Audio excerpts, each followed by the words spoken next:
This arc runs from episode 25 through 44. At this point, it really does divert from the manga, so it's pretty much the start of the anime-only version of Shaman King. I'm Dimsy from the Shaman Tribe, and let's review the third story arc of the 2001 Shaman King anime, Traveling Through America. As this arc is almost double the length as the previous arcs in terms of episodes, we're going to do this a little differently. I'm going to summarize the story before talking about the key events of the story, the world building, the characters and their dynamics, before giving you my favorite moments, the parts I wish I could have changed, and then of course my conclusion. As always, let's grow our Furyoku to at least 1,000, so subscribe and join the Shaman Tribe. Quick thing to remind you again, this is anime only. Moving forward, it heavily deviates from the manga, so I'm only going to focus on the 2001 anime adaptation and will not consider nor compare it to anything else such as the manga. So let's have an overview of the story.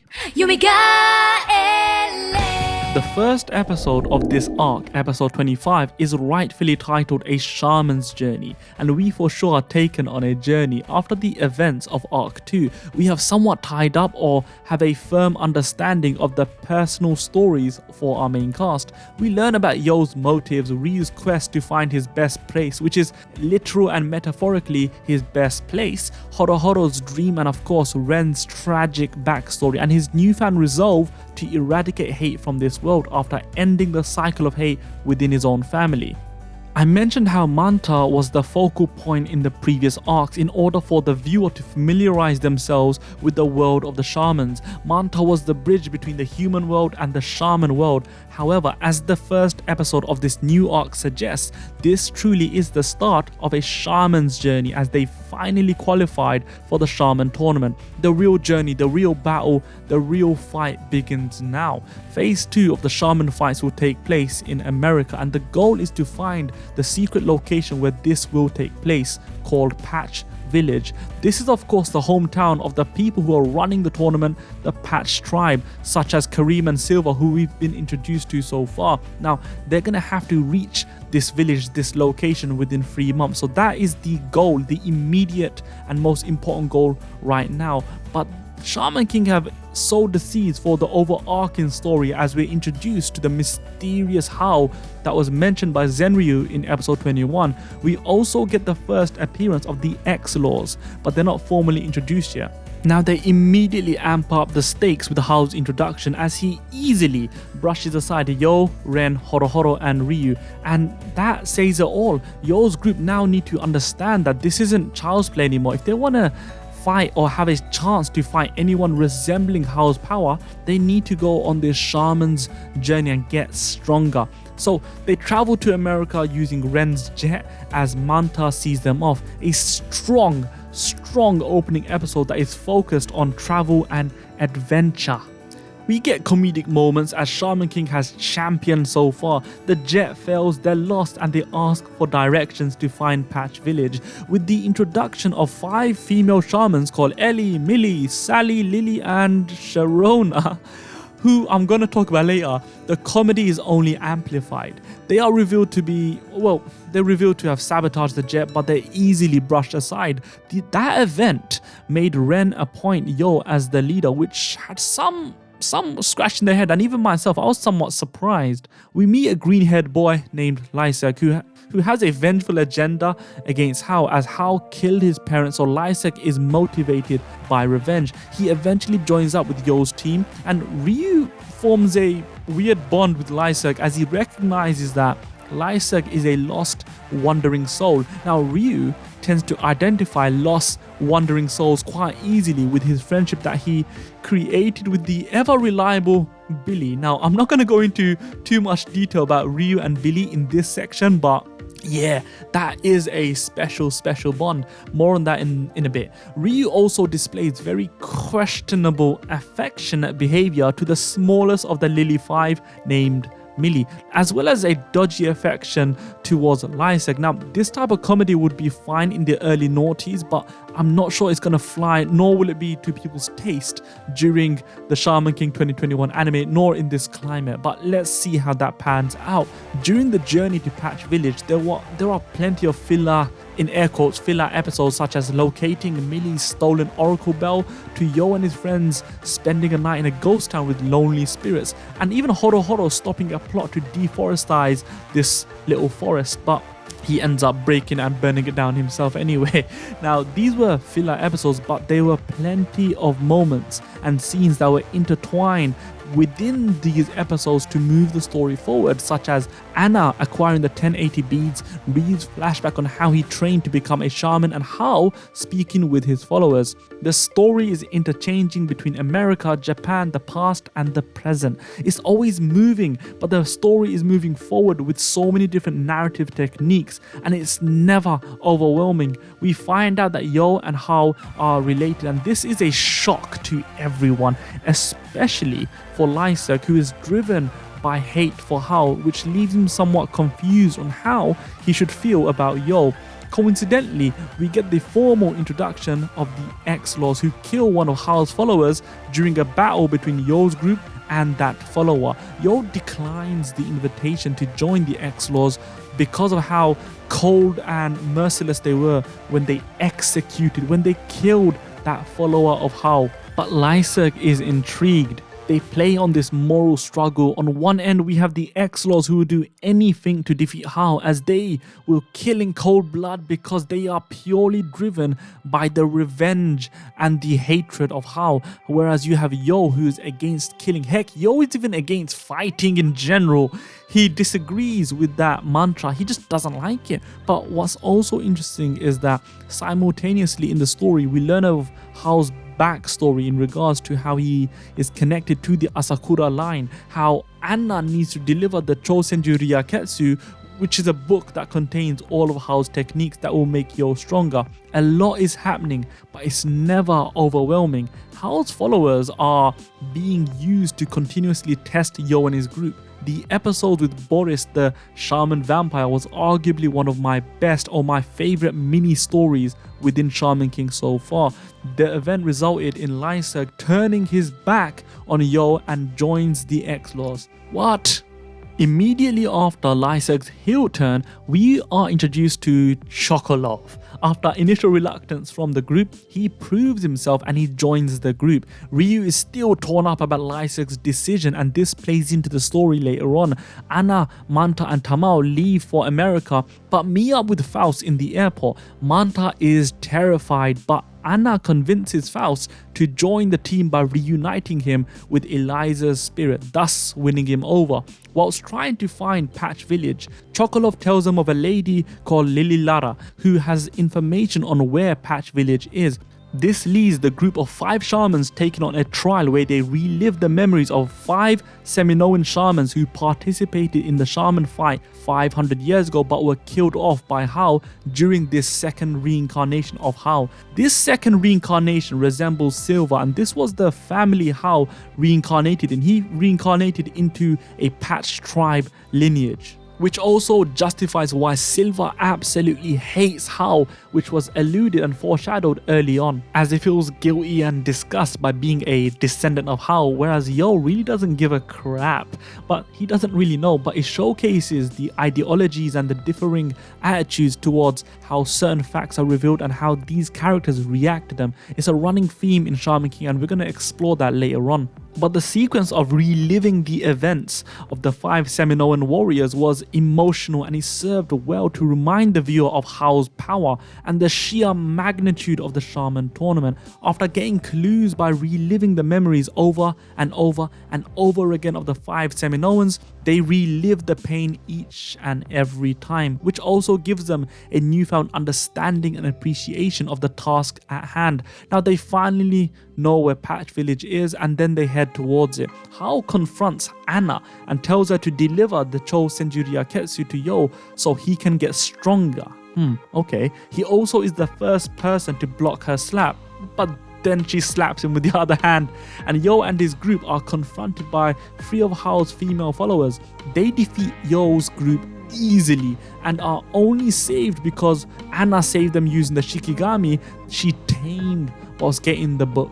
This humiliating loss to the female trio and the sheer difference in power prompts the whole group to take on this Chou Senji Ryakketsu trial. Yo, Ryu, Ren, HoroHoro, Chocolove and Faust travel to another pocket dimension facilitated by the book, where they experience the first incarnation of Hao's memories, feelings and ideals. The leader of the X-Laws, the Iron Maiden Jean, tells the X-Laws to confront Yo's group before they come in contact with Hao's powers. When Yo's group return, they are met with the force of the X-Laws, but with their newfound powers, they easily deflect it. Anna also delivers an ancient sword to Yo from his grandfather Yome in order to test their new powers. Hao's female followers challenge Yo, Ren and Ryu to a fight again. Previously, they easily overpowered them. However, the group reveal their new giant oversouls to defeat the girls, again without any effort. And this is a showcase of the new powers, which look really cool. As Hao is about to leave, he calls Yo his little brother. Much to the shock of everyone, Mikihisa, Yo's father, arrives out of seemingly nowhere and reveals that Yo and Hao are twins. We learn of the tragic backstory when Yo and Hao were born. They knew at least one of the twins was Hao, so the Asakura family decided to execute them both at birth. Now, they were about to murder 2 newborn babies just to stop the possibility that one of them is going to be Hao. Even as a newborn, wow, that's ruthless, that's callous, that's cold. However, even as a newborn, baby Hao was just too strong, and the spirit of fire saved him and burnt Mikihisa's face, which explains why he wears the bird mask. Although Hao lived, the Asakura family were happy since they avoided killing Yo, but Hao did warn them he's gonna return and retrieve his other half. Yo learns a new technique called a double medium, which resulted in him having a giant spirit sword. The X-Laws ask Yo to join them one more time, otherwise they will unleash the Gate of Babylon, which is supposedly powerful enough to kill even Hao. In a town which seems to be the checkpoint before Patch Village, is filled with shamans. Some of the shamans are stated to be God class, and this is the class of the most powerful shamans. 3 God class shamans get into a fight with the X-Laws. Lyserg overpowers them but is unable to deal the finishing blow. This is due to hesitation, but he blames his guardian ghost, Morphine. The Iron Maiden showcases her power as she uses her guardian spirit, Shamash, to brutally execute the enemy in a dominant display of power. I used to be scared of Shamash as a kid because of how creepy he looked, and this all started because of this scene right here. Yo's group were mistaken to be some of Hao's followers, which caused some trouble, and even Ren was offered a place by Hao to join him, which he refused, which I found quite interesting. The final episode of this arc, episode 44, was Yo, Faust and Ryu fighting against a trio of God-class shaman known as the Icemen. What a cool name. Now this fight was used to showcase not only why Ryu is loyal to Yo, but why Faust is, noting how he has sworn loyalty to both Anna and Yo because Anna reunited him with Eliza. All 3 show off their big oversouls before Yo overwhelms them and defeats the opponent. So that is the story for the Traveling Through America arc of Shaman King. Let's go into more detail about other stuff and everything else.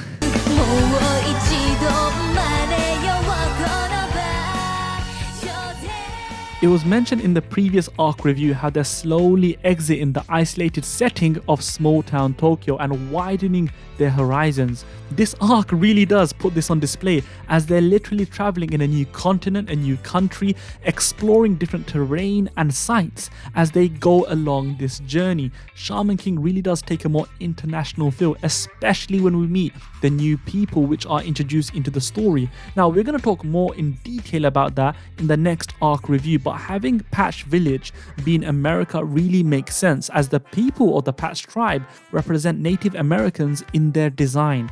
This is also seen in many of the promotional material for the manga of Shaman King, as Yo is designed to be wearing typical Native American attire. Now, as I said earlier, they widened the physical world through the terrain in this arc, but they also gave it an international feel with the shamans that are introduced from various parts of the globe. Lyserg is from London, Chocolove is from New York, York with African American heritage. Ren is from China. We had Australians, Irish people, and Scandinavian shamans, in addition to the Japanese shamans such as Yo and Hao. Speaking of Japan, the way they flick between the story as it was unfolding from America and Yomei and Anna in Japan was done masterfully. Furthermore, they also interchange between the past and the present.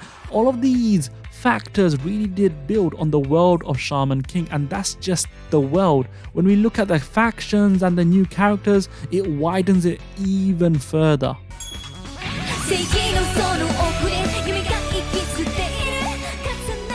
It is difficult to dissect the action when truly the action is not the focal point of this series, especially in this arc. Now look, sure, it may seem like, okay, this is a battle shonen revolving around a bloody tournament, but in this arc it's all about the character moments and the dialogue, and that far outweighs the action in terms of my personal enjoyment. But I would be lying to say that some of the fights did not make me mark out. The initial meeting with Hao and Yo's group was so well done. The way the Spirit of Fire dominated all of them showcased the powerful, beastly, yet weirdly elegant design of the Spirit of Fire. I really enjoyed the red shimmer effect, and it's so epic when the Spirit of Fire doubled up as an airplane to fly off. It's creative, it's just wow. Something which I started laughing at is how Shaman King, the sky always turns red during a fight between two shamans. Not really sure why, apart from it being a stylistic choice from the animation team. However, it adds a weird sense of character to the scene. It's an example of pathetic fallacy where the weather or scenery is used to depict the emotions in the scene. For example, in many movies, the sad scenes have rain to show that it's a somber, sad and gloomy moment. With Shaman King, the skies turn red to signify some level of twilight zone. Something's about to change, a feeling of as if time and everything around it is standing still and pause until the battle with these two shamans is concluded. It's as if the universe itself is waiting to choose which direction to move depending on the victor of this fight. I like it. It's a really nice touch. The X-Laws were dressed up in all white with angelic guardian ghosts. It just sums them up right to a T. Hao's crew seem like a typical off-the-mill villain crew, but they all look so different to each other. You can tell that he really went around the world to recruit them. But let's talk fights. The fights were dramatic and so many new techniques were showcased and were displayed to us. It was smart and forced Yo's group to use their head in a lot of the fights. Boris and Blamaro's technique was genius. Chocolove's animalistic fighting style was great, and we can't ignore the giant oversouls.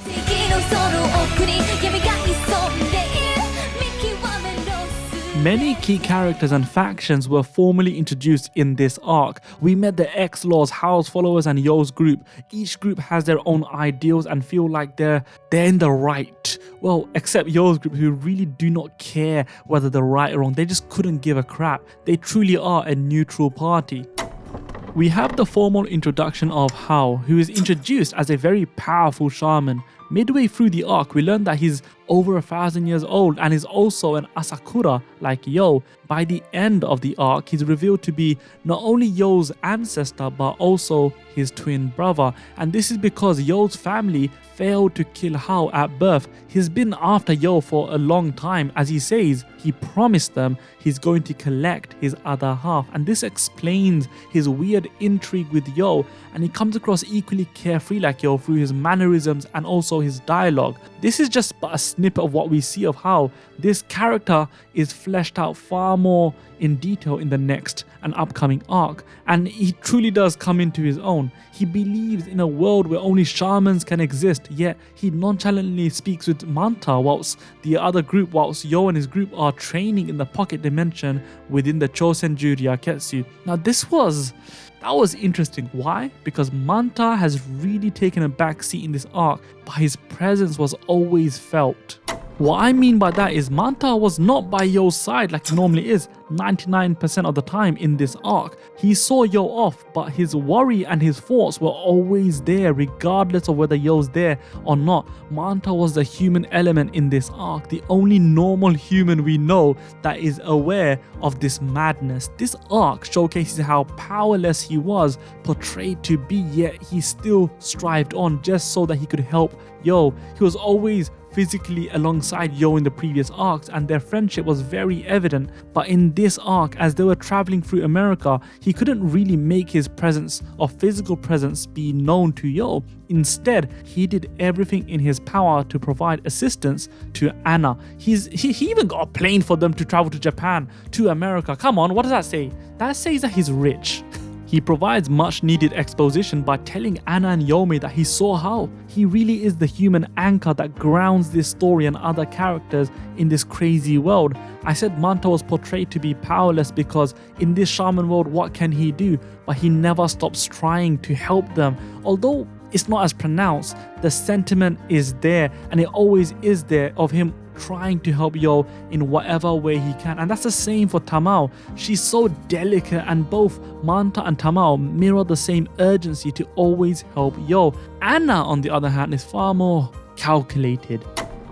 Anna in this arc took an even more calculated approach. In the previous arcs, Anna was around Yo and company, so her dry humor packed a very big comedic punch. However, as the shaman crew are traveling through America, she was working hard behind the scenes to set things into motion. For this, we have to give credit to Manta for facilitating her every and dodgy demand and doing everything that she instructed. But we see a very respectful side to Anna in this arc. She understands her task after meeting with Yo's grandparents, Yome and Kino. She also has her own power-up by attaining the 1080 beads and taming the Shikigami. But most impressive is her moment when she slaps Hao. She's unwavering in her faith towards Yo regardless of the circumstance. She is probably the most reliable character in this series. When she meets back up with Yo and company in America, it felt epic yet oddly emotional. For a girl who rarely shows emotion, you know her connection with Yo is as pure as it can get. With how the story switches back and forth between the events in America and Japan, Anna is an unsung MVP in this arc. She also used her abilities to recruit the person who almost killed Manta and broke Yo in the previous round, none other than the Doctor of Death, Faust the Eighth. There isn't much to say about Faust apart from the fact that he seems to be at peace. After Anna reunited him with Eliza's spirit, he seems to be content. He's now completely loyal to Anna and Yo, and as a doctor, he's an invaluable asset to the team. The dynamics between Faust and Manta is interesting. Bearing in mind that he almost killed him, it was funny to see how Yo notices Faust later on and seemingly everything is just water under the bridge. Faust is quiet, which contrasts to the other members of the team. His silence seemingly brings a level of maturity to the team, or perhaps he's just too oblivious of everything around him as he's just wrapped up in the pure bliss of being around Eliza once again. Nonetheless, it's a great story and a great addition to the team. Hands down, my favorite new addition in this arc is the Lily 5. We were briefly introduced to Ellie and Millie in the previous arc, but we get the official introduction to their faction consisting of Ellie, Millie, Sally, Lily, and Sharona. That in itself is hilarious. They even point that out, that Sharona doesn't even fit in with the Lily 5, whose name was given by Yo's group randomly. They're like, what? These girls all have their own personal quirks, with Sally being the muscle, Millie being the sweet one, Ellie being the understanding one, and Lily being the shy, intelligent one, and Sharona being the bratful, confident, and scheming leader. I love their dynamics. I can't just describe how much I love this team. I can only describe Sharona as Jessie from Team Rocket in Pokemon. That's the best way to say that.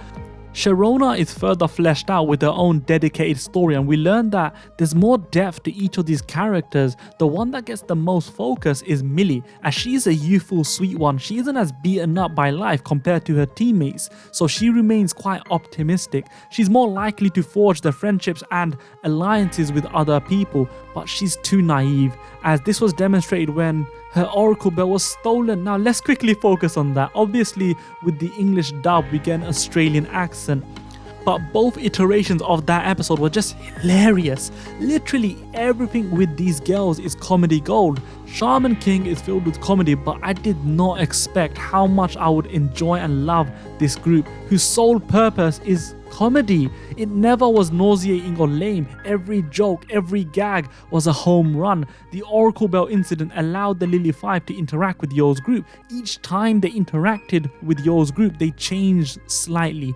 We viewed the Lily Five less as an obstacle and more of a sympathetic, hapless quintet. As stated earlier, Millie is the connective tissue to other individuals outside of the Lily Five. One such individual is arguably the focal point within this arc. That's none other than the green-haired prick Lyserg. Oh Lyserg, where do I even begin? Perhaps I should start off with how much I hate this character, and for all of the right reasons. It's not a slight in any way to the way he's written. No, actually a compliment to the way he's written, and also a compliment to how well the group dynamics have been established. Lyserg joined the group purely as a means to an end to find strong companions for him to exact revenge against Hao. As he meets these shamans, he then siphons through them to determine whether they're worthy to be his ally, and that's key because it plays into his character later on. Lyserg's main skill is dowsing, which allows him to navigate better, pretty much meaning that he was essential for Yo's group at the time. They sorely lacked in any navigational ability because they were all a bunch of meatheaded lads who had no clue what they were doing, and they didn't really care how they were going about it. That's just them. They were very carefree. Lyserg provided sensibility to a group of wild, free-spirited shamans. This is the key takeaway in my opinion. Yo's group were free. Each and every one of them behaved like a free man. They weren't shackled by regrets or other motives. The previous arc resolved Ryu and Ren's metaphorical shackles. Now they are free. Lyserg was a prisoner of his own revenge. He was unable to be free because of the mental pressure he's imposed on himself to try and get stronger in order to defeat Hao. But that's not the main part. My favorite part of this arc was the story of Boris the Vampire. Those episodes had a completely different feel to them. You wondered whether he really was a vampire, but we found out he was a shaman. It just didn't compare in terms of tone to the previous episodes that came before it. The only similar one was probably finding out Tao N's special ability, but Boris's episodes, that cluster of episodes, were probably the highest point of this arc. And what a backstory Boris had. Boris and his family were persecuted because they were accused of being vampires. This led the people to kill his parents. However, after killing them, they figured out that they weren't vampires, they were human. Riddled with guilt of leaving a young boy an orphan through their own paranoia, the man leading the initial revolt was called Blamaro. Blamaro becomes Boris's guardian ghost in an attempt to atone for his sins. This story had a similar feel to the episodes dedicated to the Tao family in the previous arc, but also it had its own energy to it. It was so deep on so many levels. Wow! They paid homage to Dracula and Vlad the Impaler. It had this horror feel to it, and after learning of Boris's backstory, it had a very tragic feel to it. And the moral of their backstory was, do not assume the worst in people, nor do not give in to group paranoia or fear-mongering, because it's going to lead you to do some stupid shit. And that's exactly what Yo's philosophy is against. He doesn't assume the worst in people, he always gives them a chance. Lyserg could not fathom how you can show mercy to a follower of Hao. Lyserg could not understand why Yo was sympathetic towards Boris. Now, this was bubbling up after the revelation that Yo was a descendant of Hao. Lyserg's hatred of Hao had him unconsciously discriminate against Yo. I said earlier how Yo's group are free, but Lyserg is not. That's why Lyserg never really fitted in with the group as much as Ryu tried to change that feeling. And with his emotions all muddled up and him being so confused, the X-Laws swooped in. Lyserg's change of team was foreshadowed right from the beginning, as his reasons were always questionable. He doesn't really view anyone truly as a friend. He is lustful for power to exact his revenge. This arc is all about Lyserg and how he addresses the various motives that exist in the story. The character Lyserg is the embodiment of why we need this arc. This is the traveling through America arc. But why do people travel? We are able to somewhat understand everyone's dream and reason, no matter how twisted it may seem. Hao believes in a world just for shamans, Yo wants to relax, Ren wants to erase hate, and we know the rest. Through travel we tend to meet new people and have differing experiences and understand cultures which we may not have had if we didn't travel in the first place.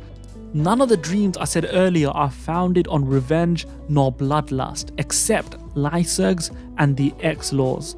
This arc is the radicalization of Lyserg Daiful.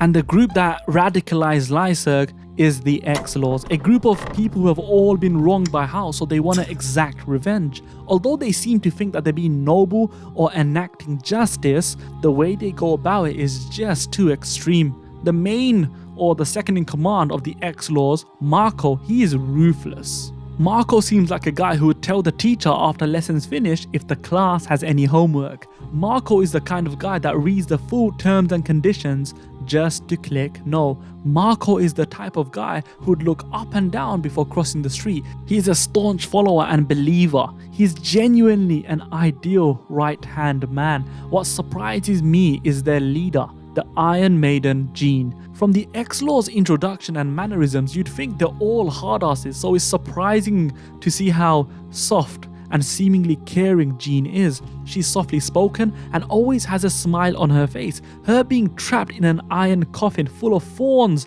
to atone for mankind's sins, okay, she's really been painted as some sort of messiah, which explains why she's so revered amongst the X-Laws, and they're gonna do anything and everything. They'll die for her so long as the mission can be completed. However, the soft-loving maiden has a cruel side to her. Perhaps it's unfair to call her cruel. She has a side where she does not hesitate to inflict judgment amongst the wrongdoers. When she executes one of the shamans from the Nile team using her guardian ghost Shamash, it's hard to call it torturous because the punishment guarantees a quick death, but it looked absolutely terrifying. The X-Laws are made for Lyserg, but is Lyserg made for them? Marco and Jean deduced that Lyserg hesitated to execute the Nile shamans. Lyserg blamed it on morphine, but it shows how ruthless the X-Laws are. Tough love, killer punishments. Their morals seem to be black and white. The X-Laws are an extremist group. Their ideals are rigid. Their philosophy is set in stone. Everything about them is the opposite of Yo's group. As explained earlier, Yo's group is free. The X-Laws, like Lyserg, are bound by their hate and revenge, which shackles their souls. They are not free. Let's talk about Yo's group, starting with the wandering soul, Ryu. In this arc, his hair changes again to signify a shift in the story. I said it in previous reviews. Ryu's hairstyle changes in accordance to where he's at within the story. It's a checkpoint of his own development. I loved how they justified Ryu's shaman abilities with the use of a flashback. How Mikihisa urged Yome to train him, and through the cave trial, Ryu was able to become a stronger shaman. I also love the story about the Yamato no Orochi, the 8-headed serpent, that was used not only to explain his training difficulties but served as inspiration for his giant oversoul. But that's enough of Ryu's growth in terms of his shaman strength. Let's address the elephant in the room.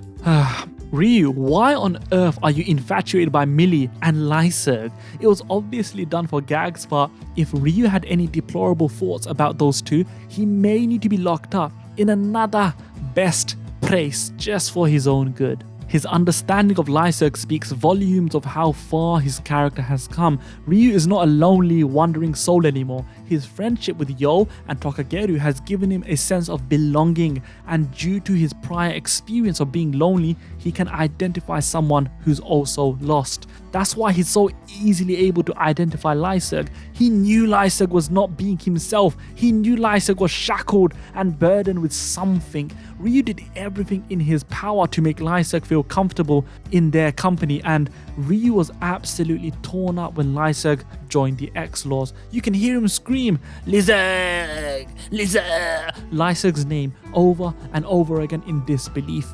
He feels that he has personally failed Lyserg, and in many ways he did, but it wasn't his fault. Lyserg's hate was clouding him too much. Not even Ryu could guide him. That was Ryu's role in this arc, to guide the lost in a direction they don't know. Ryu has no clue where he's going, but he knows it's always a step towards his best place. This is evident with how he's able to just use his big farm technique to befriend the driver known as Billy. Oh, Billy. He was the savior on so many occasions. Reliable Billy. Wherever, whenever, and he'll be there. The way Ryu and Billy hit it off was a showcase of how well Ryu knows the hitchhiking lifestyle. With all of these things considered, this arc cements Ryu as being the pillar of optimism and personified the traveler lifestyle within this arc. He is traveling through America, and Ryu is just built for that. A character we meet shortly after Lyserg's departure was Chocolove. It was interesting to see how he instantly filled the void that Lyserg left. Although Ryu was still torn up, the overall group appreciated Chocolove's inclusion. You may wonder how a random character introduced at the tail end without any foreshadowing of this arc was able to seamlessly fit in and slot in perfectly into Yo's group. And you heard me right, he fits in perfectly. It's all because of what I explained during the Lyserg segment about freedom, as Lyserg never really fitted into the group since he lacked his own self-belief or freedom. The group dynamics were so alien to Lyserg, but he joined and took up a slot nonetheless, so when he left, there was a spot up for grabs. Remember, Chocolove wants to be the greatest comedian to spread laughter throughout the world. They say that laughter traverses through people's troubles and is a means to unite them. Comedy is also so widespread that it can't truly be pinpointed to a specific group or genre. There are an infinite number of ways to make someone laugh, and for that reason a comedian has infinite amount of ammo to make someone laugh and make them forget their infinite number of problems. Even just for a while, a comedian behaves freely because they are free to use any joke that can free someone from the shackles of this world. For that reason, Chocolove is a perfect fit and has all the characteristics to be accepted into Yo's group. He's not rigid, he goes with the flow, and he's very easygoing. Everything that Lyserg was not. So Chocolove easily took Lyserg's spot and it didn't feel unnatural. No, although there was hesitation from Ren and Cole to accept Chocolove, he proved himself and showcased his powers to further earn his place. Both Lyserg and Chocolove were surviving on their own up until this point. Now, Lyserg has great navigational abilities, but Chocolove has equally good navigational abilities when he takes on the traits from his guardian ghost and this animalistic super smell to help him navigate and find others. So from a skill point of view, yeah, they're equal, but Chocolove brings a lot to the table. The main thing he brings to the table is how annoying he is, and I absolutely love it. It's fantastic to see a different element being weaved into the group dynamics, and it's already funny as it is, but it just makes it even more funnier. He plays jokes on most of the crew and he irritates the irritable Ren, which provides really funny moments. His interactions with them gear you up subconsciously to anticipate how they're gonna react, and that's the thing. In such a short space of time, I'm already wondering, I wonder how the interactions between Chocolove and Anna is going to be. And it did not disappoint. It's masterfully setting up their fated interaction, as we know it's gonna be funny. I really enjoy Chocolove, even though the team can't stand his terrible jokes. Yo absolutely loves them. Yo finds Chocolove hilarious, and so do we. Speaking about Yo, well then, this arc did wonders for Yo's power growth. Remember how in the previous arc review, it was mentioned how from K.M. Weiland's book Creating Character Arcs, There are various personal arcs a character can take, and Yo has a flat arc. This means that he believes in his own truth, and that truth is that violence is not the answer and everyone should just relax because things will work out somehow. He maintains the truth even when his ideals are challenged. For example, when he was interacting with Hao's followers and how he rejected the X-Laws as they believe in execution and sheer force. The flat arc concludes by a character using their personal truth to conquer the world's lie. Now that's yet to happen, probably going to happen in the next arc, but the stage is set perfectly. How will Yo deal with Hao's shaman-only world? How will Yo deal with the X-Law's extreme values? These questions and scenarios are built up perfectly from the events of this arc. Although Yo and Anna's relationship seems to be very weird on the outside to many, it's perfectly in tune to the point that it seems telepathic. Their unwavering faith in each other is romantic, but it isn't romanticized in the narrative. That's because of Yo's personality of being easygoing and seemingly oblivious, in addition to Anna's seemingly callous attitude where actually she has a fantastic poker face. Yo is a compassionate leader in this arc, and that's not really something new. He was very compassionate to Tokageru in the first arc, compassionate to Ren in the second arc, but in this arc he shows compassion to Hao's followers. And when one of Hao's followers, Boris, sacrifices himself for Yo, it puts things into perspective, the influence of Yo's personality on others. Yo has seemingly gathered plenty of friends and allies by just being himself, just being easygoing and also not so judgmental. He doesn't care. His lack of seriousness but immense strength seems to take everyone by surprise. However, the most surprising characteristic is how determined he is to maintain his own personal truth. Yo does not compromise. He doesn't change. The world and its people change around Yo, for Yo. We need to talk about Yo's crazy growth in strength, especially that happened in this arc. He starts this arc getting absolutely decimated alongside Ryu, HoroHoro and Ren by Hao's spirit of fire, but with the delivery of the Chou Senji Ryakketsu, he's able to access the powers of Asakura Hao from 1000 years ago. These moments allow the story to once again question the morality and resolve of Yo and the group. This then allowed him to achieve a new power, the double medium, which resulted in the spirit of sword technique. We saw all of this growth, but it started with him being initially squashed. Through this arc, we get revelations such as Yo being a descendant of Hao and then Yo being Hao's twin brother. His reaction was priceless. He was like, oh, that's why we look alike. We learn how Yo was saved from being murdered at birth because baby Hao was just too powerful to execute. This revelation made me root for Yo even more. It made me wonder whether he's easygoing because he appreciates that he was saved as a kid. Of course not, because he didn't even know, nor does he care. Yo is a person that zones out and appreciates life no matter what the circumstance is. It simply is ingrained into his character. He was built up very well in this arc without feeling like he was shoved down the viewers' throats because he's the main character.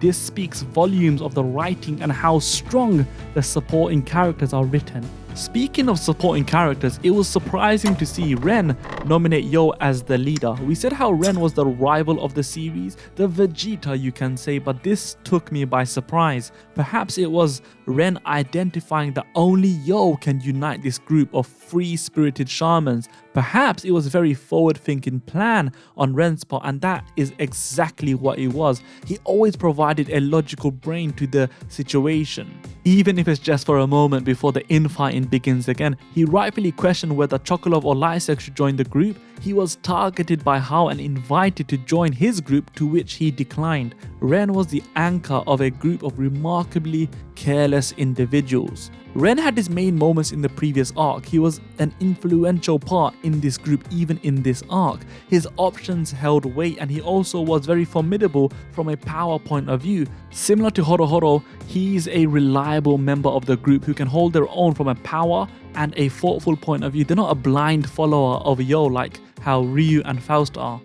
HoroHoro had a dedicated episode where he tackled the issue of deforestation, and it showed his leadership and really brought out and highlighted his connection with nature. HoroHoro and Ren seem to be content with where they are and where the characters are mentally. They're able to be happy and goof around, and by this they both clash, and it provides great comedic moments. As you can see, each and every team member in You's group have a unique personality and bounce off each other really well and provide comedy in various directions, whether it's the silent, creepy, love-struck Faust to Ryu and his bromance with Billy, Ren and HoroHoro, Chocolove getting no love for his jokes, Yo breezing by and enjoying the ride. It's just jokes. They really are enjoying traveling through America.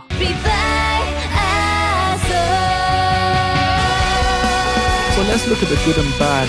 I adored this arc for what it achieved. It allowed the exploration of a new vast continent and introduced so many new characters. It felt unpredictable, shocking, and at times spooky. I'm looking at you, Boris and bloody Shamash.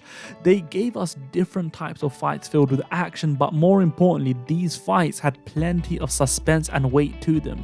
Again, the story moves forwards without it ever feeling overwhelming. I loved how much I hated Lyserg, and this is the testament to the writing of his character as explained earlier. I have to highlight how the subtle changes in the psyche were influenced by us knowing more and more about Yo. Lyserg changed, but the other members didn't. This is again a testament to how Lyserg is just not fit, nor does he have the personality traits to be part of Yo's group. I love the solidification of the factions and their ideals. I must admit, I love the small filler episodes which saw Millie's Oracle Bell being stolen as well as anything to do with the Lily 5. However, there were a few things I wasn't a big fan of. Number one, Hao knew absolutely everything, but then again he did master all of the disciplines in the pentagram and he's also seemingly omnipotent in the story, so I can give that a pass. Number two, why did Anna need to deliver the book to Yo? No, think about it,